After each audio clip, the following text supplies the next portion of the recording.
Just a little, not necessarily a dip in form this season, but a bit of a plateauing in form from Dele Alli, which happens to which can happen to a lot of young players. But I just worry about that kid, what he's doing off the field. I see him doing a lot of commercial stuff. I always think these kids focus on what you're doing on the football pitch. And he's broken through, Dele Alli! Oh, that was a cute finish! Wonderful goal! Special players on the pitch, and he is one of them. I want to tell you basically is this. I think you feel that I like you. Yeah. You feel. I like you as a player, and I like you also as a kid. I think you are a nice kid.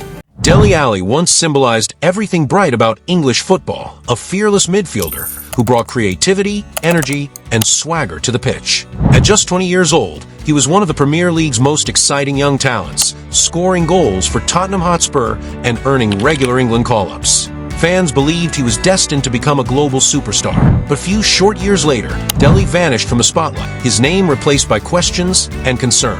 What really happened to Dele Alli? The answer isn't just about football. It's about trauma, addiction, and a long, painful battle to reclaim peace. A traumatic beginning. Behind Dele Alli's early confidence and charm was a childhood filled with pain.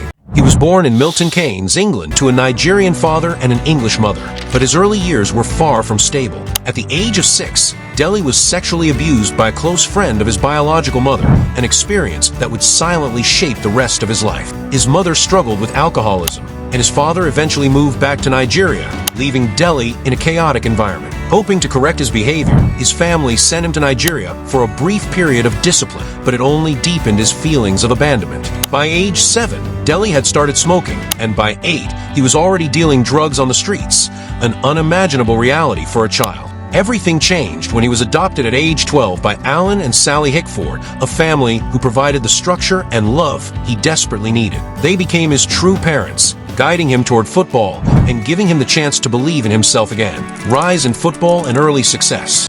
I think people ask me a lot about he's a path I took. He was out on the streets a lot. He was playing with older kids. Dele Alli again, and he has! I was always in competition with myself.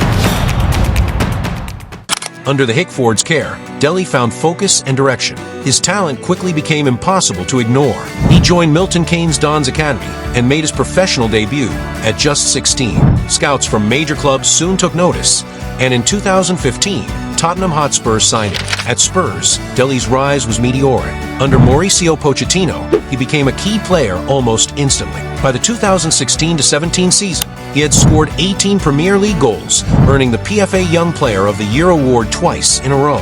He played with flair and confidence, back heels, volleys, and fearless attacks that left defenders lost. He wasn't just talented, he was electrifying. Dele Alli was compared to legends like Steven Gerrard and Frank Lampard. He was a regular in England's lineup, helping the team reach the 2018 World Cup semi-finals.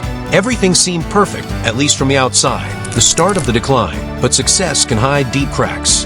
After Pochettino's departure, Dele's performances began to fade. Under new managers like Jose Mourinho, he was criticized for lacking focus and maturity. What few knew was that Dele was fighting a mental battle no training session could fix. He struggled with motivation, feeling disconnected from a game that once brought him joy. The fun was gone, replaced by anxiety and emptiness. Injuries and constant media criticism only made things worse. The confident prodigy, who once dominated games, now looked lost.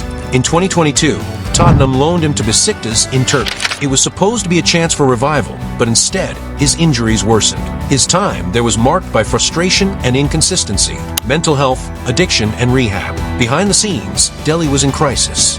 To cope with trauma, pressure, and emotional exhaustion, he turned to sleeping pills and alcohol. What began as a way to rest or relax spiraled into full-blown addiction.